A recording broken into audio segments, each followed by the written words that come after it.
You're listening to The Dating Den with dating and relationship badass and best-selling author Marni Batista. Every week, you'll get the raw truth from top experts and real people on the important dating, sex, and relationship issues you want to know about. So if you're ready for true talk that's authentic and unfiltered, and you're not afraid to be called out on your stuff, then you're ready for what's next. The Dating Den, episode 19 with Arielle Ford. Why looking for a conscious, spiritual man could keep you single forever. Ladies, welcome back to the Dating Den. And I am so excited that you made a decision to be here today because we are going to be talking to the amazing Arielle Ford about your biggest problem, which is, why is there nobody good enough for me out there? I mean, I go on all these dates and honestly, nobody's interesting, nobody's spiritual. It's just all a bunch of bullshit. And I get a little like in my stomach when I hear that because we can help you.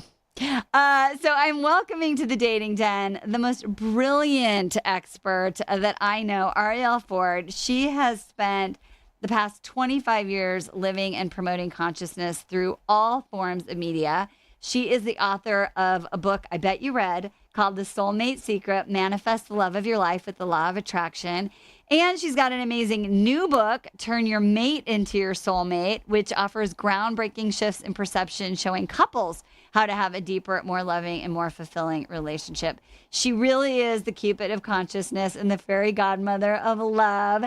And I am so happy that you are here because I think ladies are just wishing that they had a fairy godmother to turn all these frogs into princes.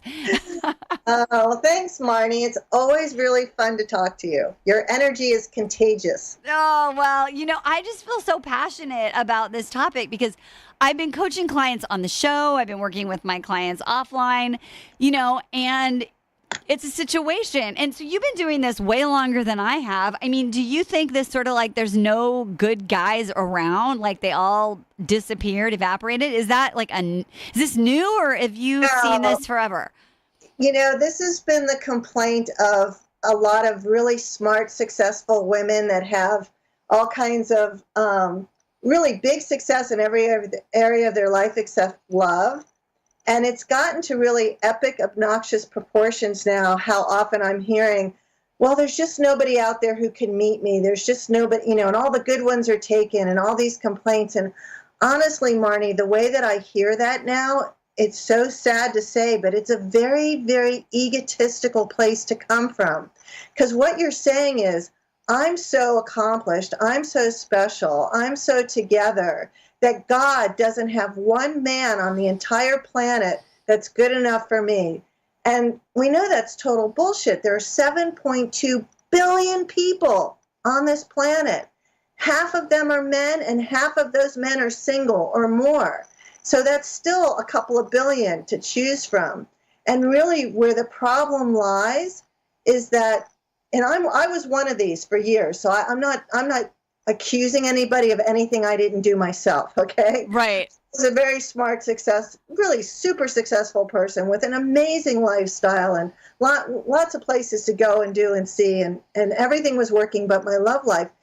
Until I got really honest, which was I was afraid to commit to dating. I was afraid to commit to, finding somebody who would confront me on my stuff because I was so getting so much good feedback and dopamine hits every day in my business that, it's natural to want to do what you're good at and succeed at. So I would spend all my time and people would say, well, are you dating? Oh, well, I'm kind of too busy. Too busy. Yeah, totally. We hear that all the time. Right. And, the truth was, it didn't come up for me except at the same time every week. I would, on a Saturday night at 11 o'clock at night, I'd be driving home from, this is when I lived in LA, a screening, a party, a gala, fundraiser, some very groovy dinner. And I'd have no one to talk to about it. I'd like, oh, I'm all alone. I'm driving myself home. It's almost midnight and there's nobody to connect with. And then of course on Monday I'd get busy again and stop thinking about it. And that all ended one morning when I was 43 years old. And I woke up And I still had my eyes closed, and I was sort of feeling around my very big bed trying to find my cat, and my cat wasn't there. But what I became aware of was this huge expanse of empty space in my bed, and that once again I was waking up alone. And I just decided right then and there, I am a master at the law of attraction. I know how to make shit happen. Why can't I manifest a soulmate? So I put myself into a process, and I used every prayer and process and ritual that I'd ever done to build my business, but I applied them to my love life while I simultaneously put myself through a rigorous review of my past relationships to see what my pattern was, and then started really getting coaching, like people like you, to coach me through my negative patterns so I could be free, so my heart could open, so I could receive love. Because I was living in my masculine 24/7 as opposed to living in it 9 to 5 in work mode, which is appropriate, and then shifting into my feminine mode so I could be with a masculine man. And thank God I did this, because Brian and I have now been together 20 years. I've never been happier. I've learned so much about what soulmate love really is and what it isn't, and that it's available to everybody. So I don't care if you're old or fat or wrinkled or broke or damaged. That's no excuse not to have love in your life. Yeah, because it's not too late, and all the good ones are not taken. Oh, they're so not taken. But you know what? They're not the ones that you open the front door and you swoon and go, oh my God, you're it. That only happens for 1% of the women out there. For the rest of us, you got to think of it as like a job. If you were looking for a job, you would know that you'd go on a lot of interviews and you'd ask a lot of questions, and there'd be a whole process to it. But you would also know, because you have experience in landing jobs, you would know that someday the job would come. But a lot of women are living out there, sitting on the couch with their hand to their forehead saying, well, if it's meant to be for me to have a soulmate, then it will just happen. And they'll be sitting there when they're 92, because it's not how it happens, as you know. You don't wait for the FedEx guy to deliver the soulmate. You go out there and you make it happen. I love that. All right. So we are going to dive more deeply into your story and get some specific strategies about how we move past all the good ones are taken and it's too late. So I had spent a lot of years really scaring men off, and I didn't know that I was doing that until I was out on a date one night, and my date said to me, I bet you scare the shit out of most men. Oh my God, he actually said that. What did you say? And then he tried to kiss me, and I didn't want to kiss him, so I jumped out of the car and I never saw him again.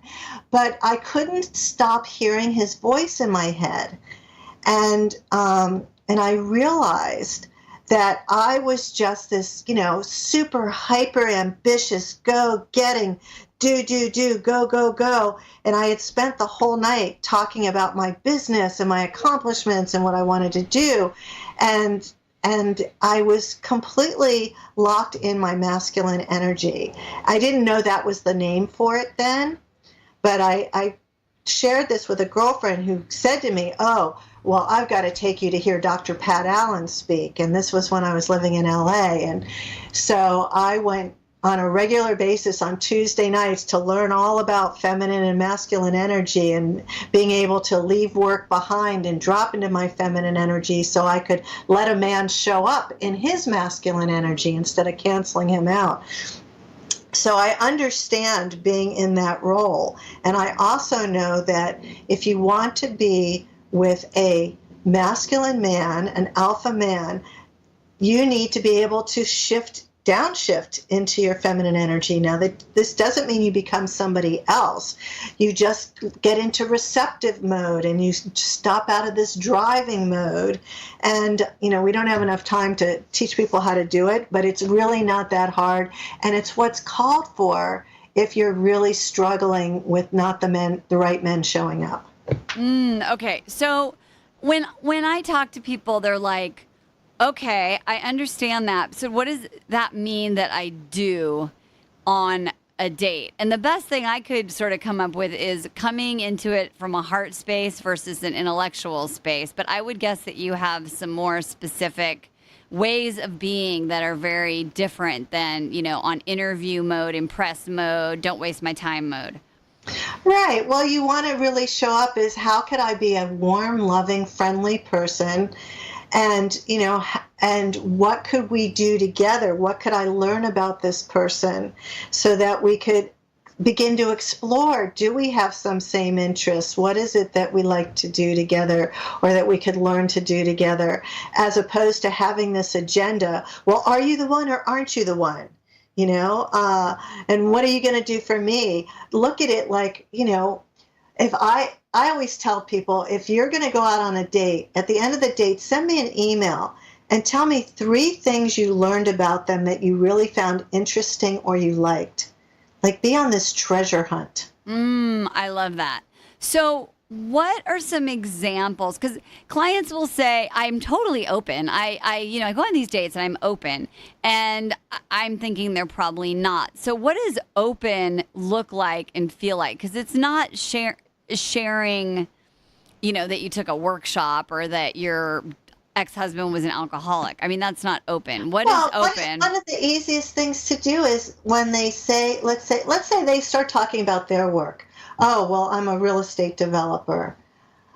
Rather than get into a conversation, oh, my dad did that or my brother does that, do you know this building? I would say, well, what do you most love about what you do? Like, what turns you on about, building a home or building a house? And that's being open, like asking open-ended questions, being curious, like, well, when you were 5 years old, what did you dream of being, That sort of thing. That's amazing, because I think that when you're in the space of all the good ones are taken, you sort of go into the dates really looking for them to prove to you that they're not a jerk versus this open, curious, the trying to find the treasure. It's more like, prove to me that you're not a jerk like everyone else. Right. Well, and that's just a losing attitude. I would ask these women to buy a pair of rose-colored glasses and to wear them for an hour before they go on the date. Because what happens is when we wear rose-colored glasses, we're looking for what's right instead of looking for what's wrong. That's deep. And that's what women tend to do. We're heat-seeking missiles for wrong. As opposed to, that's why I say, send me an email and tell me 3 things that were interesting or that you liked about him that you want to explore. Because women have this crazy idea, oh, I'm going to open the door, he'll be standing there, and I'll be able to tell you in 20 seconds whether or not he's it.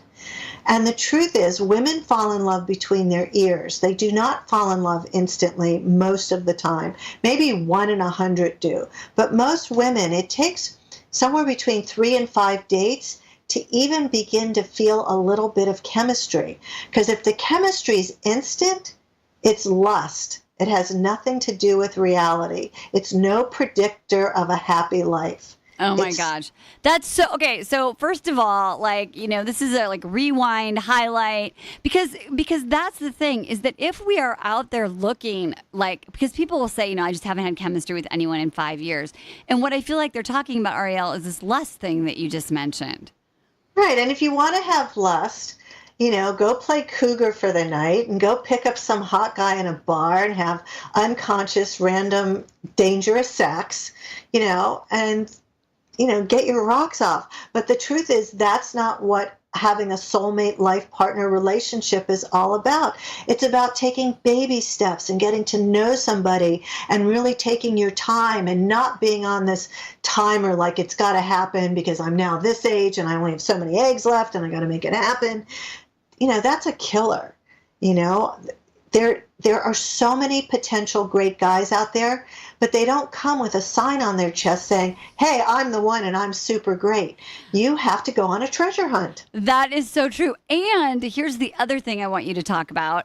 I think a lot of women go into the date and they're like, okay, impress me or create chemistry or, that the guy, because they do want to not be in the driver's seat. So they're understanding of being feminine is sort of not to have to do any of the work. Can you speak into that a little bit? Because it takes two. Can you dance a waltz or a tango by yourself? It's a dance, he says something, you say something, and it's not about work. If you're looking at this as a chore, well, you're kind of screwed right there. This should be fun. This is like your biggest life's grandest adventure, manifesting the person you're going to share the rest of your life with, finding your best friend, your lover, your partner, your safe place to land. And if you're going to turn that into work, well, you might as well just go make more money to pay for your retirement that you're going to spend all by yourself because you're just so rigid. I love, Arielle, you are so right now in the dating den where we are like telling it like it is. I just so appreciate this conversation. So do you have any tips or strategies to like reset? So let's say someone's listening to this and they are like, face palm. They're like, oh shit. Like Arielle is describing me. I have been that way. I want to start over. Is there a way to like reset and get out of this is work mode? Yeah, well, I don't know if it was you that I learned this from, but one of our friends talked about making dating a sacred ritual. Like every time you get online to go and check, who's looking for you on Match or wherever, light a candle, have a cup of tea, say a prayer, give yourself a hug, and turn it into a sacred ritual, a spiritual pursuit. Have love be a spiritual adventure. Ask God to be your co-pilot to help you uncover whatever blocks you have in finding love and whatever blocks are keeping your beloved from you. Like really turn this into a spiritual practice. All these women out there say, well, I'm so spiritual, I have to have a spiritual guy. And it's just pure spiritual arrogance because a spiritual person leads from their heart and leads from love. And they're thinking that spirituality is, well, if he's doing his meditation twice a day and he's doing his yoga practice and he's drinking green drinks, therefore he's spiritual like me. When the truth is, men do spirituality differently. It may be that he's coaching Little League and that's how he has his connection to the divine. And it may not look like anything that your spiritual practice looks like, but it doesn't mean he's not spiritual. It just means that you've got this picture in your head that is incorrect, to be nice about it. I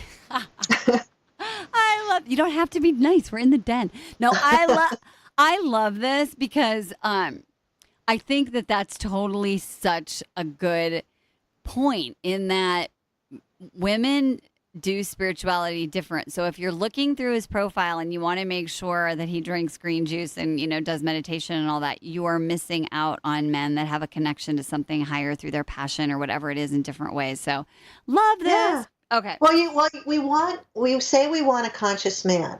So what does that mean? Conscious men are living their life on purpose. They have a purpose and their direction to their life.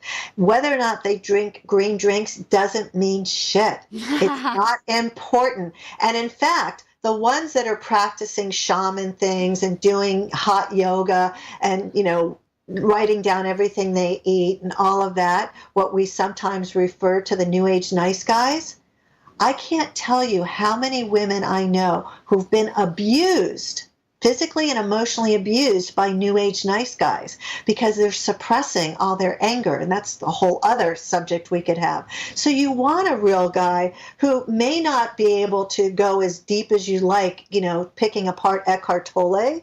They probably have never heard of him. So what? How do they treat you? How do they treat the server in the restaurant? How do they treat their mother? If you want to look to anything to see what your future could be like, check out the relationship between the man and his mom and his sisters. I love that. One of my favorite moments of my entire wedding was during the dance part. My husband, his mom is 4'10", and he picked her up and swung her around. And I was just like, that is why I love this man, because is. He just, like he just has such this loving, amazing, sweet relationship at this point in his life with his mother. So I think that's a great thing. Okay, let's talk about this other big one. Besides, it's all the good ones are taken. What about it's too late? It's too late. Okay, It's too so late. that's such the biggest joke out there. So my mother-in-law called me one day. She'd been married for 55 years, and then she'd been a widow for 5 years. And she called me up and she said, "I'm really ready for a relationship. Will you tell me, how you do what you do? How did you manifest my son?" And this was even before my book had come out, but she knew the story, how I consciously, made stuff happen. So I took her through an abbreviated version. And then I said to her, she said to me, "Do you think this will work?" And I said, "Well, Peggy, you're 80. And she said, "Does that matter?" And I said, "Maybe not. We'll see." And 3 weeks later, she called me and she said, "I met somebody." I said, love that. I said, "What happened?" She said, "Well, my friend Doris came over." Her friend was 55. And we went onto the World Wide Web. That's what she called it. This was 10 years ago. And she said, we went onto this thing called Match.com. Have you ever heard of it? And I said, yes. And she said there were 3 men in the over 80 category. And one of them was a lawyer, like my dear departed Wayne. And Doris sent him a message with my name and my phone number. And he called this morning and we talked for 3 hours and we're having lunch tomorrow. Well, they met for lunch and things moved very quickly. They started seeing each other. And a couple of months later, he proposed. And she said no. And I said, "Why are you saying no? You love him, don't you?" And she said, "Yes." She said, "But I told him, I've been married. I've been there, done that. I'm going to die, Mrs. Wayne Hilliard, but I'm willing to shack up with him." Ah! Oh my gosh. So they both sold their homes, and then they bought a cottage together on the grounds of an assisted living facility. And they were together for 5 years until he died of congestive heart failure. And then a few years later, she passed on as well. But they had an amazing connection. And I have to say, as much as I love my mother-in-law, some women are really still hot at 80. Right. My mother's 84. She's still really hot looking. Peggy looked like a grandma. She had all white hair. She was 50 pounds overweight. She had wrinkles and sagging, but she had the greatest smile and the biggest heart and very loving. And this guy, John, just was crazy about her, And she's only one of a dozen stories I know of women 60, 70, 80, even 90. Our friend Louise Hay, who just turned 90, Yep. has a boyfriend that she's had for 3 years now who is, he's 68. So I can't do them. He's significantly younger than her. Okay. So it's not too late. The only thing that's going to happen if you say it's too late is you're going to get to be right over and over and over again. Because the one thing we know about men, especially men that are over 60, most of them want to be married. They don't want to be alone. They don't even know how to be alone. Right. Right? And you're only looking for one. He's only looking for one. So all this story about, men only want younger women, so that's true of some men. There are some very immature men out there because of their ego needs they're 60, they want to be with a 30-year-old. And if they're rich enough, that can happen. But most men are not that shallow. I love that. So I'm just thinking my aunt lives in an assisted living home. And when I went there, I was coaching her friend Fran, who was like 95, because the hot guy moved in and she was really into her. And then he was pulling away because his family was like, the last thing you need to do is get your heart broken again. So it was just so funny. I was like, men pulling away at 95. And she was like, I don't need this shit. So, so anyway, so if you are in that space of, thinking, it's too late for me, a lot of women, they're like, okay, Arielle, I will go start. But they're really stuck in this like regret and kind of beating themselves up and like thinking about, oh, maybe I, should have taken that one way back, or now it's too late for me to have a family, so why bother? What can you say to some of that regret and remorse that they're trying to let go of so they can really be present? This is why God invented psychologists. This is what therapy is for. I'm not a shrink, but I know that regret and guilt don't work. But if you're really stuck there, get a good coach or get a shrink to work through it. What I would say, though, is that you need to be optimistic. You need to realize that there's a lid for every pot. And even if you've had 3 relationships, like I knew this one woman who outlived 3 soulmates. She's now working on number 4. There's no reason to give up. Here's 3 things that I know for sure about our lives here in the West. I can't say for the rest of the world, but here in the West, I know that we'll always have enough fresh air to breathe, enough clean water to drink, and there's more than enough love in the world for all of us. That is so true. And we have a divine right to it, and it's ours if we can manifest it. Yeah, and if you want to keep making up stories that it's not possible, then you're going to continuously be right over and over and over again. Yeah. Would you rather be right or would you rather be single? Or loved. Or loved, right, exactly. Okay, so, and I know you have an entire body of work on this, but I just sort of want to make sure we cover this before we finish this conversation. And you've spoken into it a little bit, but I'd love for you to elaborate. And that is, can you have more than one soulmate? Oh, totally. Absolutely. And in fact, the truth is, everybody listening to us right now already knows a lot of their soulmates. So I define soulmate as somebody that you can completely be yourself with, somebody with whom you share unconditional love. And when you look into their eyes, you have the feeling of being home. So whether it's your parents or your kids or your siblings, your coworkers, your best friends, your cats or your dogs, everyone already has many soulmates. So when it comes to becoming magnetic and attractive to a romantic soulmate, one of the fastest ways to do it is to start to spend time every day getting into a place of gratitude for all the love you already have. Because the law of attraction states we draw to us the people, places, and experiences that match our state of being. So if our state of being is, aren't I the fortunate one? Look at all the love that I have. Look, I've got my 3 kids, and I've got my mom and my dad and my sister and my brother and my business partner and my 2 dogs and my 4 cats. Aren't I the luckiest gal that ever lived? Now you can live like that, or you can live like, oh, poor me. I'm such a loser. I'm so unlucky when it comes to love. I'm too old. I'm too fat. I'm too damaged. All the good ones are taken. It's never going to happen for me. And when you're living in that state and you're vibrating at that really, really, really low frequency, there's no possibility for you. And it's worse if you keep pretending that you're trying.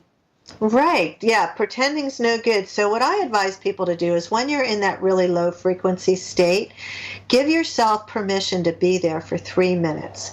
And not only be there, I want you to go to the bottom of the pit.